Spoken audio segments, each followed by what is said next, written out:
তুমি এসব কি কইতাছো? তোমার কি মাথা টাথা ঠিক আছে নাকি তুমি পাগল হয়ে গেছো? আমি পাগল হয়ে গেছি, আমার মাথা ঠিক নাই। আমার মাথা কেমনি ঠিক থাকবো? আমার ঘরের বউ ঠিক নাই, যার ঘরের বউ ঠিক নাই ওর মাথা কেমনি ঠিক থাকে? ওর মাথা ঠিক থাকবো না। তুমি কি বুঝতেছো না তুমি কি করছো? আমার জীবনটা নিয়ে এমনি কেন খেলছো? আমার জীবনটা এমনি না খেললে তো তুমি পারতা। তোমার তো আমি ভালোবাসছিলাম, এটা কি আমার অপরাধ ছিল? আমার বাবা নাই, আমার মা নাই, আমার এই পৃথিবীতে কেউ নাই, আমার ভালোবাসার মধ্যে একটা মানুষ নাই।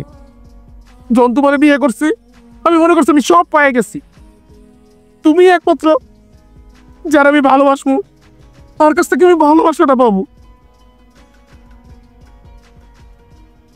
কিন্তু না, তুমি আমার বাহিরের এই রূপটা দেখছো, তুমি আমার বাহিরের শরীরটা দেখছো, তুমি আমার ভিতরের যে একটা মন আছে, আমার ভালোবাসা আছে, তুমি সেটা দেখো নাই।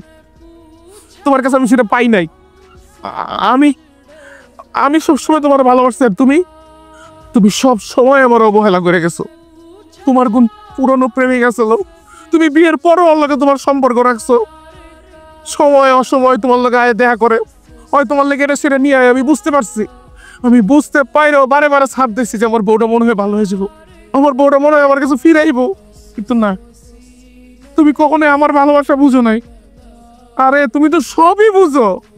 তুমি ওই দিন বুঝো নাই যে আমি সাপ সাপ করে যখন এই যে তোমার আগের প্রেমিককে পিটাইছি, আমি তো বুঝছি ওটা তোমার প্রেমিক ছিল। আমার ঘরে আমার কাছে তোমার প্রেমিক তুমি শুয়েছিল।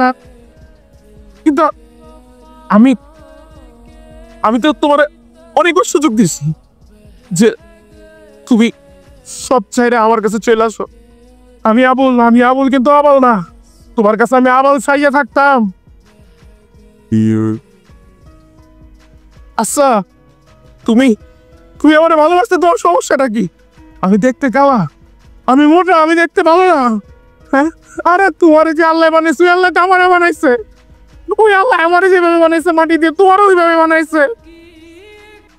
আল্লাহর কাছে তো কোনো ভেদাভেদ নাই। এই ভেদাভেদ গুলো সৃষ্টি করছো তোমরা মানুষরা।